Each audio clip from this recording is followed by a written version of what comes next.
Welcome to the AC Podcast. We're very excited to announce our newest series featuring testimonies.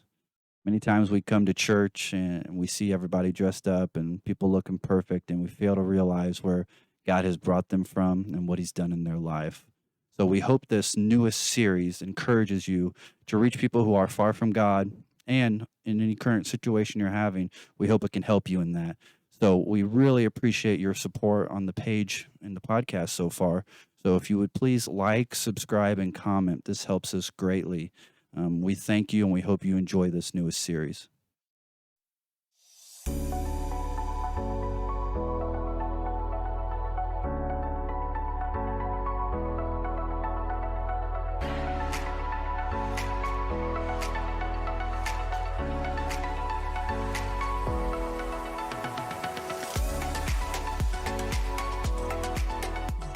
Welcome to the podcast today. We don't have Husis with us. Ripley's going to be helping me with this new series of testimonies. We have Patrick and Harrison here still. And then we have Susan. Ripley, want to introduce Susan for us?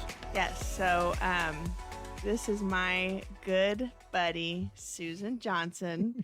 And I met her in 2012. I'd gotten a job working at a school. And she came right up, introduced herself, met me with a big hug and a wet kiss on the cheek. And after that, it's been nonstop. Yeah, it's one of those things. It's one of those friendships where you just know God was in it, and that there were so many things I don't know. You just look back and it's like God was so in this, and it's just been amazing to watch and her grow and hear her testimony. And if Susan can make it, anybody can make it. That's right. That's right.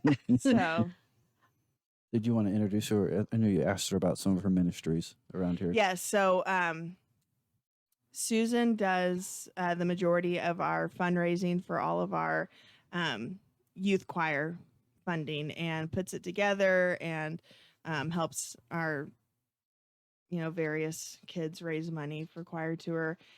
She helps with our Genesis program and has a certificate in group counseling for life recovery. And she helps Sister Brenda do that. And then she's just good to so many people in the church, and we love her, and we're so thankful she's a part of our church family. Well, I'm totally thankful that you were obedient and that you have ministered to me the way you have and been so patient, because I took patience.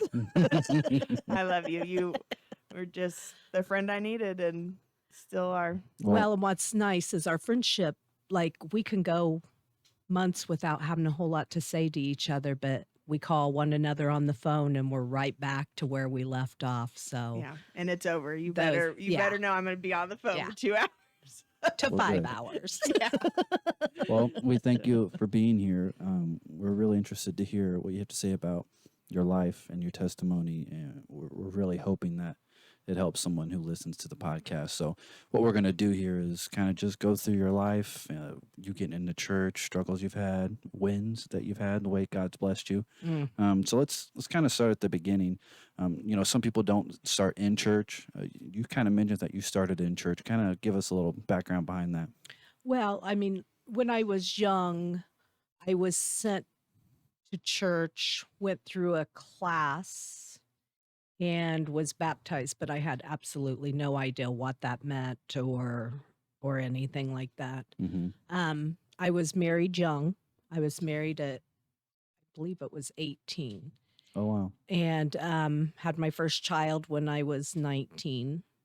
So, but my husband at the time, he had been in church in a full gospel or charismatic, I think they're called. And so that was the first experience I ever had with the Holy Ghost. What'd you think? It was a blessing. I mean, was that your first church experience? Was that church? My true first, Okay. My true first experience as far as feeling the Lord move. And then time went on, and I think probably not having truth backslid. Rough times came up, and and wasn't rooted enough Yeah. to withstand the storms, and then fell back out of church for a lot of years. So who were you as like a teenager? I was Who a was rock Susan jo star. Yeah, who was Susan I was a Johnson? rock star. uh, I uh, I'm so thankful what God's plan was for me, and I was thankful enough that He put people in my path Mhm. that I survived my youth and my early Right. You went adult to high school with my years. mom, right? Yes, Yeah. yes, yes. However, uh, we didn't really run in the same circle. I partook in a lot of drugs and alcohol. Um, so I survived that, learned to use it as a coping skill at times. Mhm. Um, so thankful that I was delivered from that. And my life's been a pretty big roller coaster ride. I've had some pretty traumatic events happen in my life, and have lived to tell about them. Yeah, we went to school with Quentin. Yeah. So that's how I kind of was introduced to you when I was younger. Yes. And kind of progressing here in your timeline. Mhm. Talk a little bit about how the situation came with Owen and stuff like that. It was probably 2002. Like I said, I was married young. I decided, long story short, my husband worked a lot, was restless, went through a divorce separation. I think it was around 2002, Mhm. somewhere in that timeline. Was learning life as a single mom of 4. Whoa. Yeah, yeah. And I thought I was doing what was right, and I was working a ton of hours just to be able to maintain my kids' lifestyle and et cetera. Um, and then all of a sudden in 2004, on Christmas Eve, my son started a nosebleed that he could not control. And it was common in our family. We have something like veins too close to the surface in our nose, so aspirin can cause our noses to bleed. Mhm. Finally said, "Hey, bud," he was at his dad's. I said, "Why don't you run out? They can cauterize your nose and you can enjoy Christmas then." He said, "Okay." So I went back to my place and was finishing stuff for when the kids came home for Christmas. And I get a phone call. It was the worst phone call of my life. And first of all, I called and I said, "Hey, what's taking you guys so long?" And my husband said they just wanted to run some labs. And then I get the phone call a couple hours later, and it was, "You need to get out here." And I said, "No, I need to know what's going on." He told me, um, most crazy time of my life. I mean, you're in denial. Yeah. I can't take him home. I They're sending him by ambulance or possibly helicopter to St. Louis Children's Hospital. I run home. I can't remember a whole lot. I remember like not knowing what I was supposed to do, except I needed to get to St. Louis. What did they tell you at the hospital? Was it, what Uh, his prognosis was? at that time, they just said he had leukemia, and they Okay. had to type it, which I knew nothing about leukemia. I didn't even know it was a blood disease, or cancer.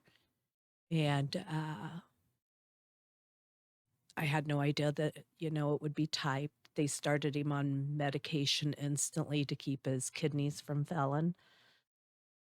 It was a whirlwind of everything that you're getting ready to celebrate Christmas Eve with your kids. And life as you know it is no more. For 3.5 years after that, we were in and out of hospitals. I watched him go critical probably 4 times of just setting up, being fine, and then all of a sudden turning purple, looking like I remember the only way I could describe it was he looked like a shattered piece of glass because of all the capillaries had reached the surface and he was septus.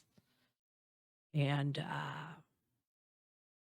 one time I remember sitting there for 3 days and just waiting for him to see if he was going to slip out of a coma that, you know, just because it affected his immune system. So it was a very insecure time for my kids and the entire family because I would have to leave in the middle of the night and never knew when I could come back home.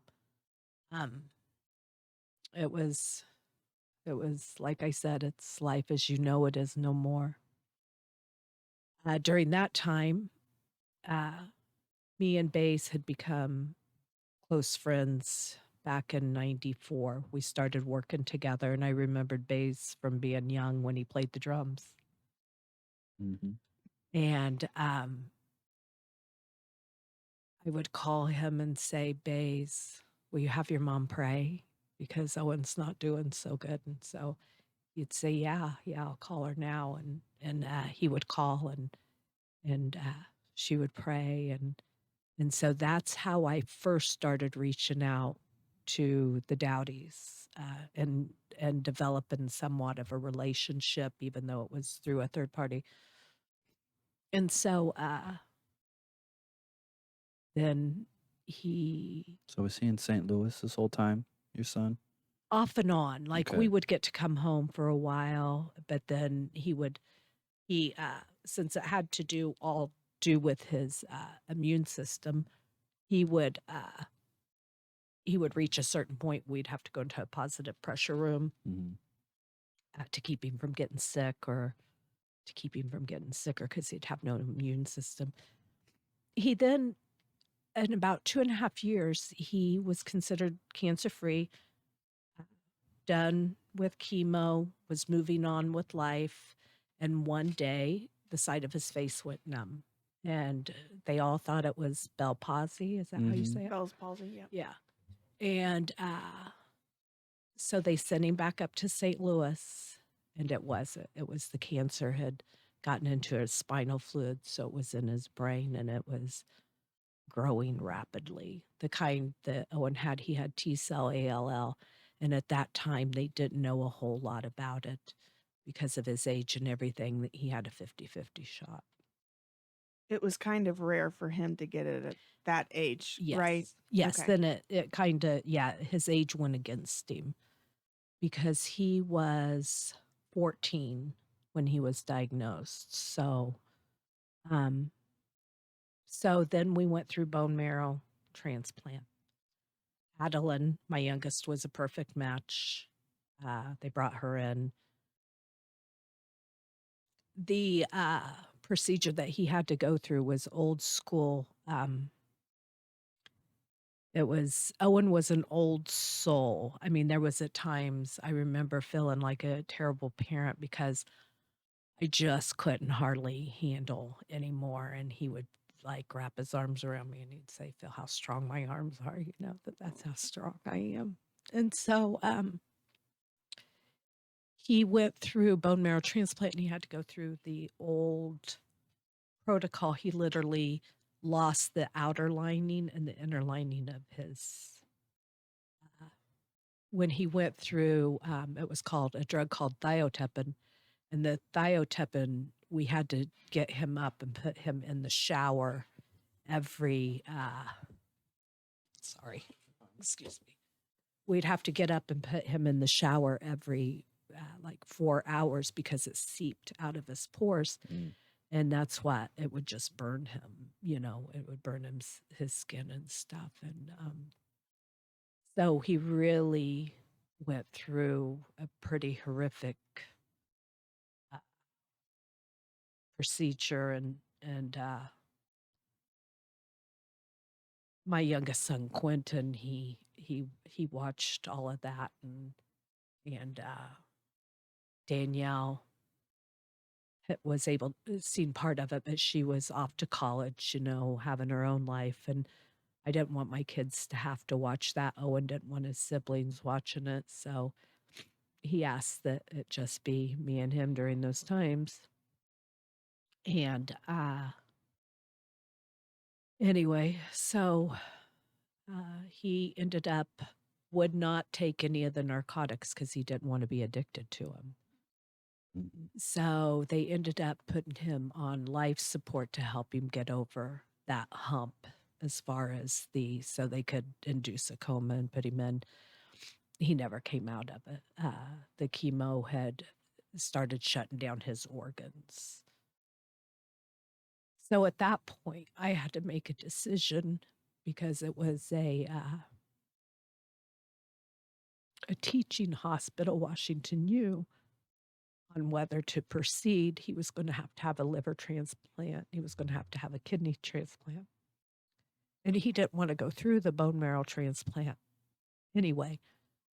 And I begged him to go through it because, I wanted any chance I had at having my son. Mhm. And so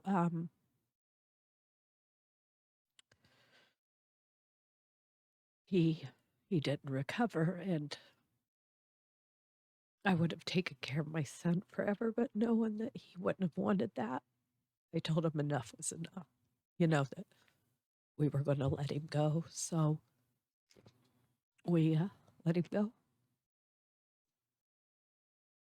And that That's a was, hard decision. yeah. Yep. Can't imagine. Yep. What? Yeah, I can't imagine. Yeah. It was, and even then, that caused the guilt for me to start carrying the guilt because I did have knowledge. I had knowledge that I wasn't covering my child in prayer, and so I took on the responsibility of, because I did not cover him in prayer, that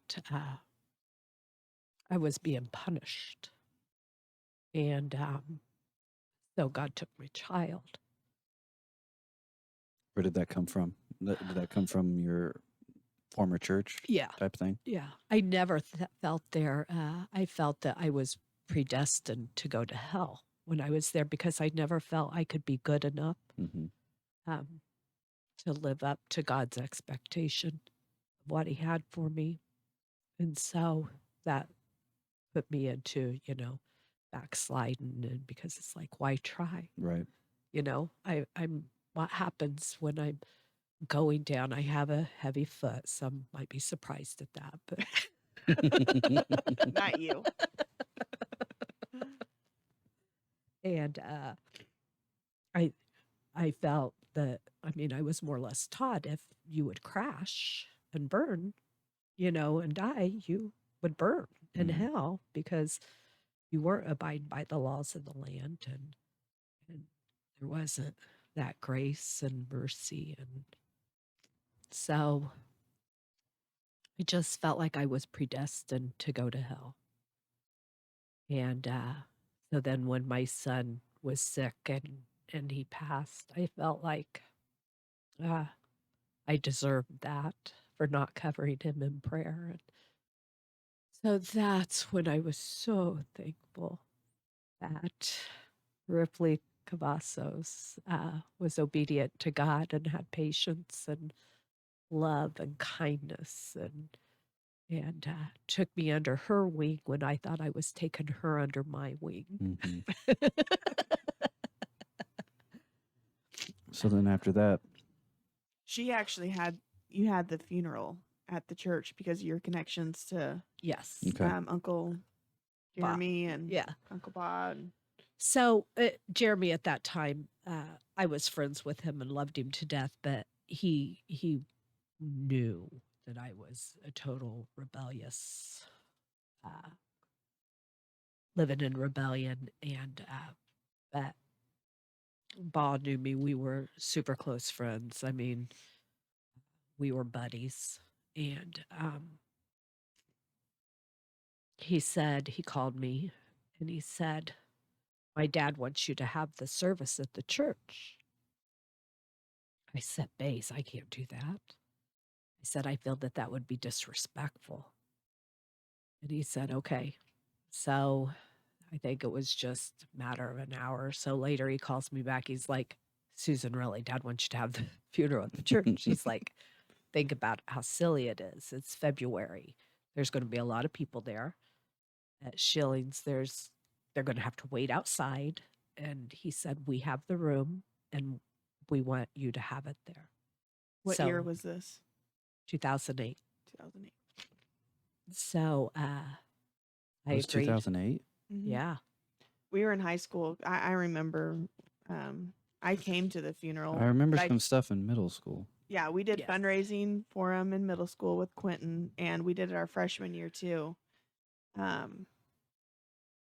Yeah. Okay. I couldn't even make it through the line. I was crying so hard I couldn't even come. I didn't even know you at the time. I just knew Mhm. Quentin, but it just was Very just sad. such a devastation to the high school and the community. 'Cause It was really and everyone had pulled together and was just rooting Oh. for him. And the outpour from our community was unreal.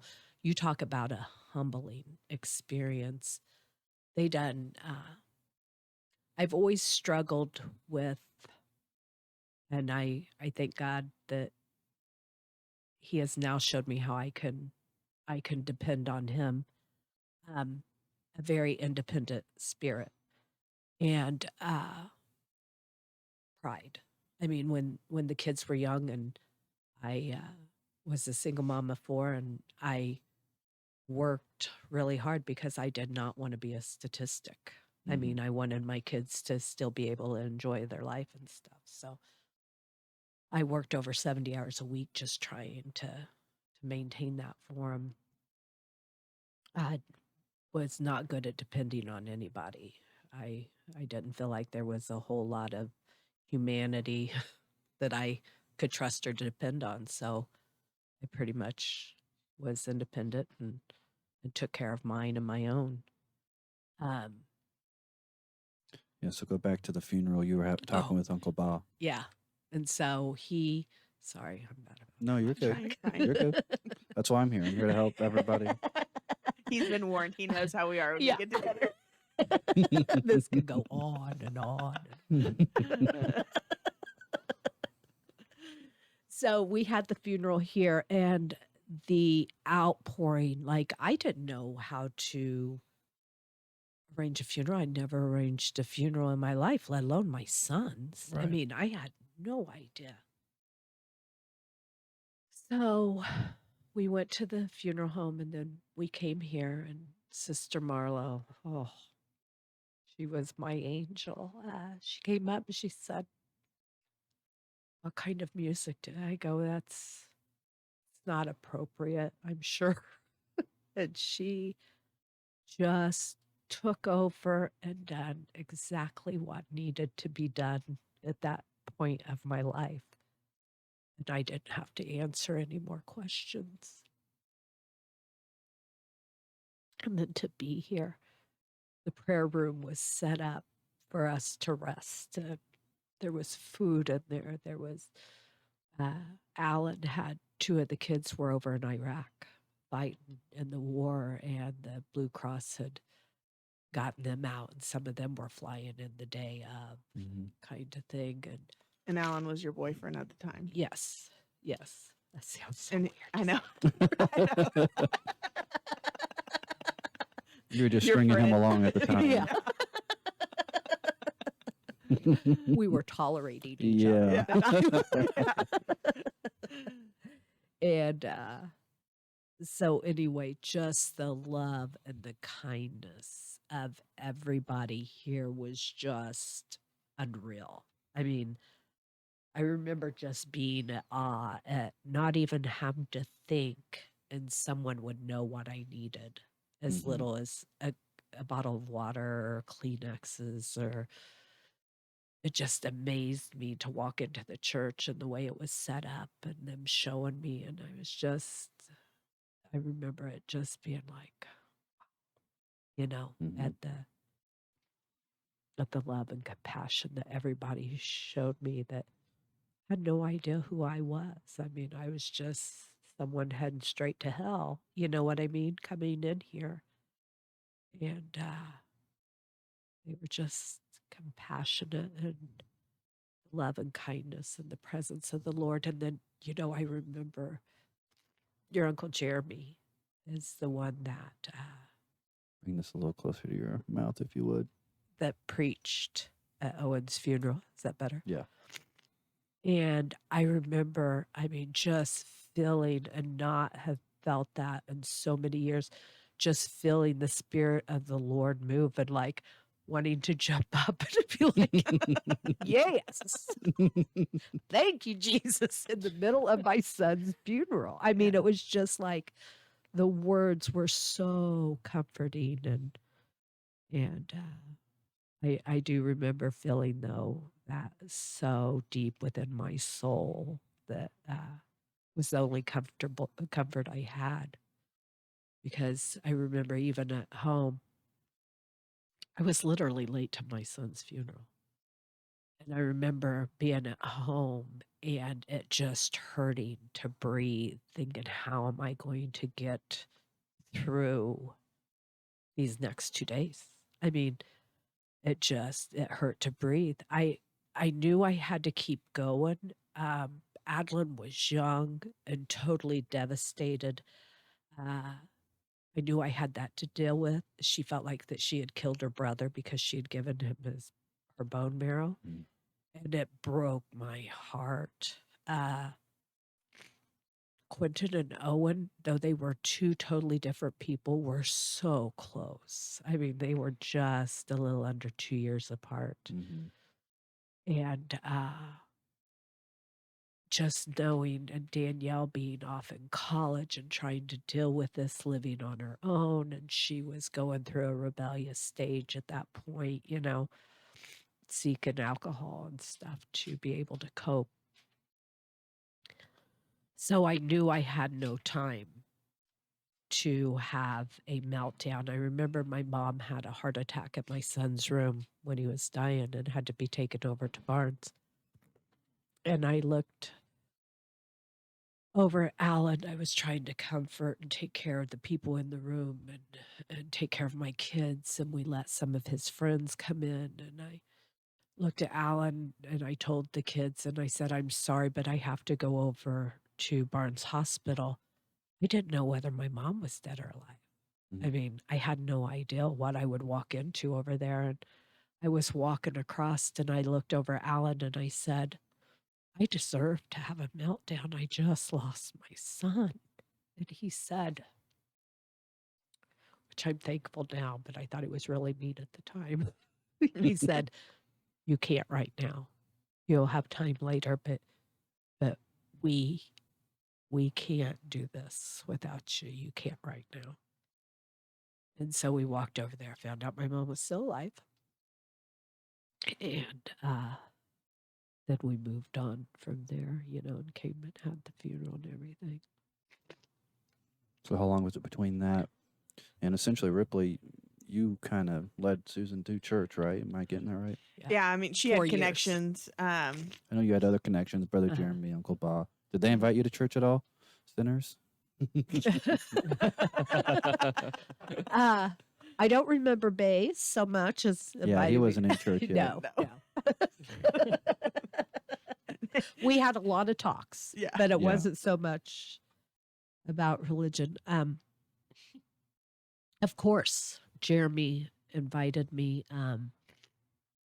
Did you come to the plays at all ever? No? Okay. Nope. No, I felt like it would be such a hypocrite of me to even walk into a church. Because I knew right from wrong and I was wrong, Mm-hmm. But I do remember thinking, I want to see my son again. I'm tired. I was wore down. I do remember at one point, not that I don't want people to think that I was suicidal, but I do remember one time I was on 45 and an Amtrak was going through there at Donnelly's, and I thought how easy it would be that I did not have to deal with getting my son and 2 daughters through this traumatic event in their life, and not living with that gut wrenching pain, of just trying to breathe, and how easy it would have been just to be done. And then I snapped back really quick and was like, I could never do that to my kids. So it was a quick thought. Yeah. So what was that connection then when you started working at TLC? So, my uncle got me the job, and he was introducing me to everyone, and I still can see it in my mind walking down that hall and her walking up to me, and she just puts her arm around me, gives me a kiss, and she's like, "I've known your uncle for 19 years. We've been buddies." And I was just like, okay.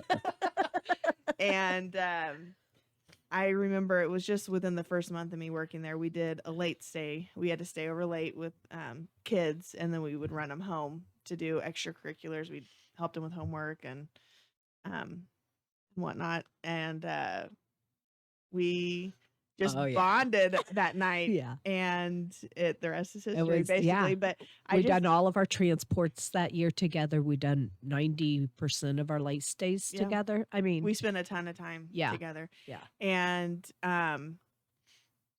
it sorry, I lost my train of thought. No, you're fine. So like, what were some of the conversations you were having? Were Oh. they church conversations or? I remember when I first met her, she was just like, "Now you know I'm spirit filled." Am I really? I'm I don't pretty sure you told me pretty early on that you were spirit filled. That And I'd I been was in a spirit-filled church, Yeah. probably. Yeah. And Because I definitely weren't praying in tongues. So we were having revival at the church, and I just felt like I needed to invite her. And I was like, "Listen, we have this great evangelist coming. I think you would really like him. Will you please come with me?" And she came. We were doing like a Friday, Saturday, Sunday, and you came, and I think you ended up coming the rest of the weekend. But that first night, go ahead and you can tell them what happened. What were your emotions leading up to that? You're saying you were Well, felt here's condemned, you know what I'm the saying? different thing is Ripley would ask me to church quite often. She'd say, "Hey, why don't you come to church tonight? We have Bible study tonight. Why don't you come to Sunday night service?" I'd be like, "I will. Sometime I'll surprise you and I'll make it." And so she would, but this time it was like, "Hey." So I said, "Okay." I would come. I know I was concerned about what I would wear. And she said, "Just come, just come." And that night, oh, thank you, Jesus. I was totally delivered from all. I mean, you talk about the weight of the world taken off my shoulders.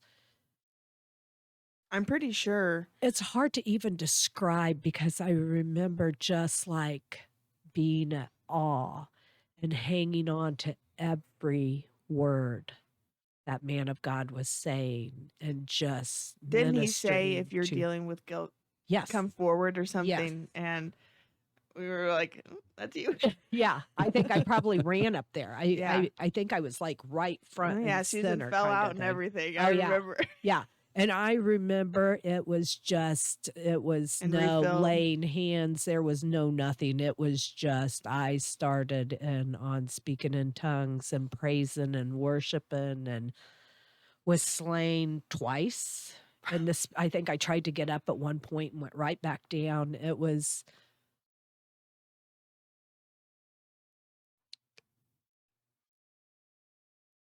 I was at awe. I mean, 4 years, 5 years of carrying, because really it started back in '04, being like, "You deserve this. Mhm. This is your fault. You weren't happy being married. You live in sin. This is what you get when you don't cover your kids."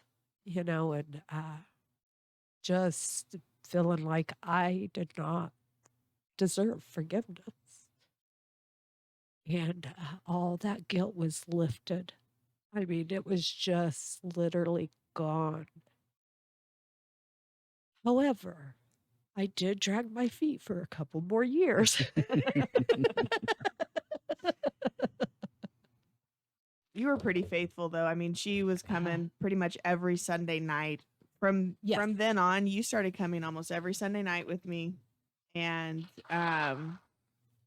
it was just, it just was a process. Um, you were faithful and attendance wise, and then it just you just kept growing in Christ. And I did. But I was still walking the line. Do you Yeah. remember that? Our Wednesday team building meetings. Like Oh, you yeah. had asked me for a couple of those. And what was amazing about it is I'm a pretty transparent person for the most part. You don't have to wonder what I think most of the time. And Ripley'd say, "Hey, you going to come to Bible study tonight?" And I'm like, "I have team building." And Ripley, You can expound on what that was. we went to the bar on Wednesday Oh, night. okay. Every Yeah. Wednesday, or they would tailgate, and I'd be walking to my car, and they'd We'd be outside drinking and partaking in extracurricular activities. And but she was so patient. You were so patient with me.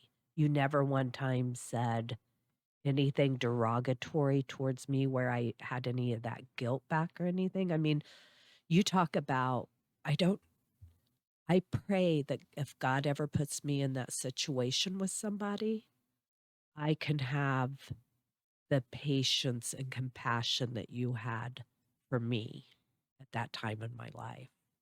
Because not one time did I feel like I'm going to lose Ripley over this, or Ripley's going to be disappointed. You know what I mean? You were so patient and kind to me. And I wasn't making it easy on you. And I know that you sincerely worried about my salvation of my soul. And it was like, I've always thought, man, I hope I can have that when I need to have it in life, because you were amazing when it came to being patient and kind. Every church service, though, you asked me to come, and you never was like, "Come on, Susan. You don't need to be at team building anymore. You need to be at church with me." I mean, it was. And then I remember coming in and your Uncle Jeremy saying something to me, and I said, "I might be coming on Sunday nights, but that does not mean I'm not going to quit wearing makeup. I'm not going to quit." But I had stopped cutting my hair. Do you remember that? Yep. I'm not going to stop cutting my hair. And I think I I'm gonna remember the wear last time jeans. you did it, and I was just like, "Oh, okay." Yeah. But it was the last time. I Yeah. remember Yeah. you went with one of our coworkers, and that was just at the beginning, I think, and then that was done. And And then I never did it again. Yeah. I never did it again. And Jeremy looks at me and he said, I think he said this over the pulpit the other day. Worst part is he brings that stuff up and then I'm talking. and she doesn't even hear what he says. Yeah, and then everyone's looking at you laughing. Yeah. Like, there she is. Off No, she task. leaned over and she's like, "What did he say?" He said, "Okay, that's fine. That's fine. But promise me one thing. If the Lord starts dealing with you, you'll be obedient." And I said, "Yeah, if the Lord starts dealing with me," like, sure enough, it happened. Yeah, But it took time. And so yeah, getting into church, what are some things you had problems with? Like holiness. I know you wrote some stuff down, but I mean, what were some things that you had a problem with? You said you had 2 years in between there. Yes, and I smoked marijuana, so that was my nighttime medication for me to relax at night. Ever since Owen had been sick and passed, I didn't sleep a whole lot, and I never could shut my mind off. Still to this day, but but he's always the last thing on my mind at night, and he's the first thing on my mind when I get up in the morning. However, I can smile now when I say that, because I love and miss my son. Mm. but I don't deal with the guilt and The the torment. dread, the yes, and I think he even said that I was tormented that Mhm. night. And so I don't deal with that anymore. And I get sad. I think to where would he be at in life and stuff like that. But it's okay. I mean, if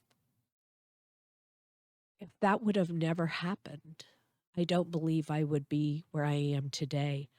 If I would have never worked at TLC, I wouldn't be where I am today. I mean, I love my testimony through all of the struggles I've went to, because before Owen got sick, Alan's dad died in the truck with me. We were baling hay, and he told me to get in the truck and take him to the hospital because he's having a heart attack. And I thought, you're not having a heart attack.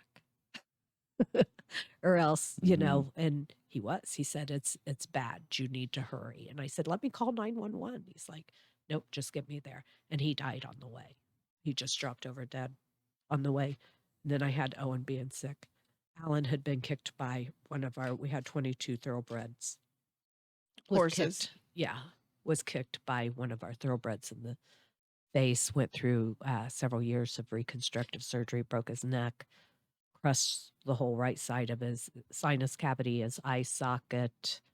I mean, I didn't took know off that. part of his nose. She had Yeah, also kicked him too. yeah, a But couple we can times. leave that. Out of the hayloft. She said it.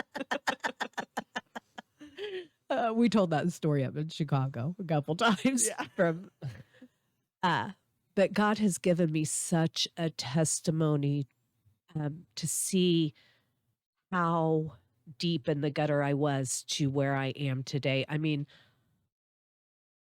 I would not change anything that's happened in my life if I couldn't be where I am today with the Lord. Mhm.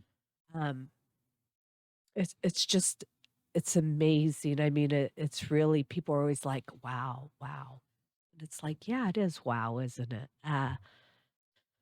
So then Alan was kicked at one time. I had Owen in St. Louis going through procedures and Alan in Indy doing reconstructive surgery. It was pretty stressful.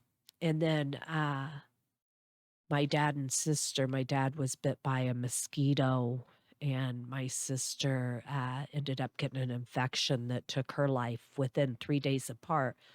Actually, medically, I think it's like 6 days apart, but that was only because they shot my dad's heart with adrenaline and put him on life support and brought him back, and we had to shut off the life support on him. And once again, I didn't know where my life was going to take me because I felt the need of having to take care of what was going on with my family. So through all the trials, God has just so blessed me in the lowest points of my life that I wouldn't trade that for anything, even the pain and the suffering.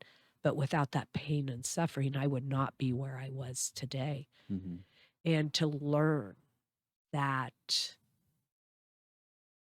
the independent spirit that I had, not being able to trust people. I mean, I'm a very social person, so I was always like, had fun with people and carried on, but to deeply trust them, I really didn't trust a whole lot of people. And for him to show me that he can't lie. I mean, through his word and through people reassuring me in times of trouble. I remember living by faith, swiping my debit card, getting gas, and being like, oh, is it going to go through? Is it not going to go through? And it never failed. It never failed. I remember checking my checking account at one point and thinking, I was running two households. Me and my mom was living in Peoria, and the family was back home. The same as when Owen was in the hospital. I was in St. Louis. I literally had to take residency in St. Louis because we had to be so close while he went through the transplant. And so we had 2 households then we had to be supporting, and but this time with the Lord, it was a lot different. I looked into my checking account one day, and there was 12,000 extra dollars in there, and I thought, "Oh, I got in on the demo." So I logged back out. I logged back in. It's like $12,000 in here. Started scrolling through, and the government had put $12,000 in. Well, my The husband, government gave you 12,000, huh? They yeah, didn't take it. Okay. yeah. That's new. So yeah, Yeah. my husband is 100% disabled. He was a biomed engineer and contracted hepatitis C working on cardiocath Mm. in Italy. And so he has been disabled through the VA since the early 80s. Well, he only had a 10% disability. Well, his liver had went into stage 4 uh, cirrhosis, liver failure, and the VA, if you're not familiar with it, it's nothing is quick about it. Hmm. You have to hurry up, but then you have to wait. You have to hurry up, then you have to wait. Someone had put in a referral for him to be 100%, thinking it would be 6 months to a year before we never even thought about it. It was such a like, okay, I'll sign this paper. And knowing that he was going to have to go through a bunch of medical stuff. No, the VA back paid us for a couple of months and Wow. threw that into our account. Will you share kind of what had happened with Alan? I remember that first year we worked together. I came in one morning and you were really upset. My husband had And lost his job. yeah, And when push comes to shove, my husband had lost his job because he was an alcoholic. I was in church, uh, it was full within on that holy. first year. Yeah. No, was it? Yeah, it was the first year. Okay, so I wasn't It was yeah. totally in. No, it was right Okay. after you had gotten into church So right after I got into or started church, coming. yeah, and he had lost his job. He had worked a 12-hour shift, came home, did some yard work, drank, then got called in early to go in, not thinking anything of it. He went in, someone smelled alcohol on him. He had to go take a breathalyzer, and he was fired. Wow. That was pretty traumatic, losing the income. And we had went from up here down to bottom, going through all those years with him, going through reconstructive surgery and Owen being sick, and we'd pretty much lost everything. And so, Because you had to quit your job, didn't you? And you had to start back at base pay. no, they gave me seniority back. They did. Yeah. Okay. But that's when I You had to quit take a leave go of back absence? to, yes. Okay. And so, I remember coming in here and not knowing. I mean, we were going to lose everything again, you know. And but God, once again, I mean, He totally took care of it. He got a better job. He got a better paying job, and that's when he started coming to church some, wasn't it? Mm-hmm. And then he started coming to church some. But God got us through it. But it was very devastating. I mean, even being in truth and having confidence in my salvation, it hasn't been an easy ride. But oh my gosh, how much better having the Lord on your side Mhm. than being in the world and Right. and not having Him on your side. Right. So, did I cover what you wanted me to cover? Yeah. Yeah. Yep. Yeah. Because it wasn't just like you got into church and all your everything was problems. no. You know, No. you still had No. struggles, and then Yes. you know you touched on what had happened with your dad. That was after you had been in church. What year was that when he got That was sick? 2019. So when by he then you'd passed. already been coming to church for 7 years. Oh yeah. Yeah. So And that was when the Lord deposited the $12,000 Yes. into my account. When that's when Alan had went through treatment and had a really adverse side effect of the treatment, lost all of his muscle tone and everything else. So he really was forced into retirement at that Mm-hmm. part. Because he had And gotten that new job, was doing really well. I think they yes, had even promoted him. yes, he was the And only one that had ever like aced their tests. Mhm. I remember them telling your dad yeah, that he was the only one that had ever aced that test, and he had done really, really well and was doing well there. And then he went through his Hep C treatment and really had some adverse side effects and became ill then. hmm Well, he's been sick recently too. That's Yeah. probably the final part. Why don't you talk a little bit about that? I mean, that's been Yeah. real recent. What happened? Yes. September the 13th, back from when he had broke his neck when the thoroughbred had Mhm. kicked him. He needed to go in and have C3 through C6 infused together. And then he also had some of the shrapnel that was, I call it shrapnel, but it was bone fragments and stuff that was pushing and blocking spinal fluid from flowing the way it should. And he was told before he went in there, you need to have the surgery or else the next fall or whatever, you're going to end up being paralyzed. So I went to the surgeon's pre like appointment. consult. Yeah, consult and everything. It's like, yep, this is in and out. I do these all the time. Not a big deal. You'll be out same day, more or less. Well, he went in. We were one of the first ones in the outpatient surgery room. I sat and waited and waited. Knew it was going to be a 3-hour procedure, but everybody had come and went, and I was still in there. Mhm. Finally, I'm like, I want to see my husband. Right. Something's going on. I want to see him. Went in there, still didn't think anything of it. He was okay. And the nurse, ER nurse or the post-op nurse was saying, I'm not comfortable with your husband on the way some of the feelings he's having and stuff and his blood pressure. And she said, I want you guys to stay tonight. And so we did. And within 24 hours, he had no use of his limbs. It was absolutely insane. I'd never seen anything like it. They had to tie him down. His limbs would just fly straight up in the air and like over the bed. It was seriously like, is there a hidden camera in here? Is my husband possessed? Seriously, it was the craziest thing I ever seen. Nobody seemed to know what to do with him. They first thought he was my husband's alcoholic and that he was going through withdrawals. And they said, my husband's drank beer for 20 some years that I've known him and I've never seen him. And he's went without never seen him go through it. And they go, this is what.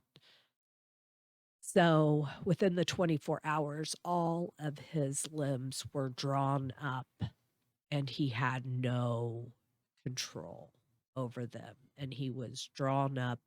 They couldn't get him to therapy was coming in trying to get his limbs to straighten out. Couldn't get it to happen. Craziest thing. Long story short, we were in the hospital from September 13th until February 2nd. We were in hospitals constantly. Man. Yeah. However, my husband knows that he cannot have another drink of alcohol now because one fall he is labeled a quadriplegic C7 and it's intact because he never lost his diaphragm. He could breathe on his own. He didn't have to be put on life support. And during that time of our life, the Lord has taken what I thought was one of the worst times of my life into making it a huge blessing. Me and my husband have had to learn to work as a team. You're not his full-time caregiver now. yes, I take care of him 24/7. The military pays me to do it. Um, we work as a team. We have never had the bond that we have right now. We've never had the relationship that we have right now. Told the Lord a long time ago, I said, whatever it takes for this man's salvation, I'm willing to do. And he's put me through the paces. We have had a long 20 plus years together. And some of my biggest trials have been through these years living with an alcoholic. I hope to add more to that part of my testimony as time goes on. Well, when he was in the hospital, he had no choice but to hear you praying for him, Yes, and and you read. were able I to, would yeah, read. reading the Bible. I would read the word to him every day. Yeah, and he doesn't talk about coming to church. Every once in a while, he'll get cocky and say, "Oh, look how far I've come," and I'm like, "What do you mean how far you've come? I've worked so hard. Look where I'm at." I'm like, "How do you think you got here?" I'm like, "I can call the church and I can cut this prayer off pretty quick." And he's like, "No, don't do that." So he knows exactly how he's gotten. He just got a new walker. It's called I don't know what it's called, but it has a seat on it. And so now with the gate belt on, he's able to use it around the house. We thought we were going to have to get a vehicle. They custom made him a power chair. We haven't even used it. We haven't had to use it. He was literally, I couldn't do anything without putting him in a Hoyer. I mean, he couldn't walk, he couldn't transfer himself. When he came out of that surgery, I think it was 2 months before he didn't even have his core. Like it would take 3 people to set him up and they'd let him go and he'd just fall over. I mean, there was nothing there. He didn't have the extenders to put down to stop himself. He had no core muscles that he could use. It's been miraculous what God has done to him, not only physically, but I feel spiritually too. So I'm really excited to see what our next chapter is. He looks like a new person. I mean, I know he's going through, health challenges, but nothing. he just looks like a new person, and I and believe he is a new person. Yes, and I believe He God's is. not done with him. I can honestly say I love my husband. I love spending time with him. I mean, it's a new chapter in our life, and I'm really looking forward to telling That's how the awesome. next chapter goes. Ripley, got any final comments? I'm going to wrap this up. We told him it would take a long time. Yeah. But I'm pretty proud. No, you did great. And I'm pretty proud that we didn't get off on our own little I tangent. know. Yeah. I know. I'm just proud of you and love you, and I'm so proud of you. thankful for what God's done in your life, and I'm glad he picked me to or put us in each together. other's pathway, and I've loved watching you two grow. It's been so fun to watch where. Yeah, Quentin used to say that at my house all the time. You come pick him up, and yeah, it's crazy. Yeah, how we've time been flies. connected for a long time, and then it just I all know. kind of That's what came I mean. together. It's so amazing when you look back and how he orders your steps and how he puts people in your path. I do believe that we have our own will, but man, he's been good to me. He's been so good to me. Everything I have been through, like I said, I wouldn't give any of it up just because I'm where I'm at today. I mean, I know I can trust him. And for me to be able to trust, I mean, it means so much to me. My whole desire is to be in his will. I mean, I I don't even want to pray selfishly because I know his will is the perfect will. Mhm. So I just want him to be happy with my decisions. I want my decisions to be his decisions. And that just, like I said, I wouldn't give up all the heartache and pain that I have been through to give up my relationship with God. I mean, I love and cherish it.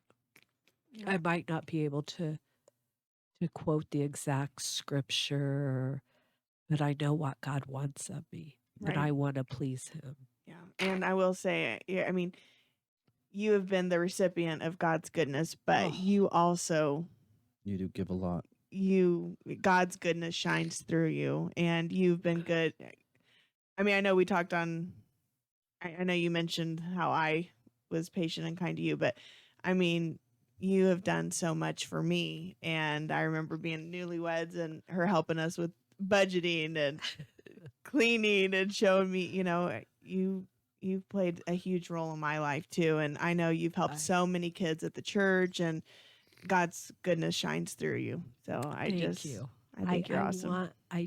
That's what I want. I mean, I want to reflect what he wants from me, and what he's done for me. And I just can't say that enough. Even at the darkest times, I just was, God, it's your will. I know it might be a struggle, but I know it's your perfect will, and I will survive.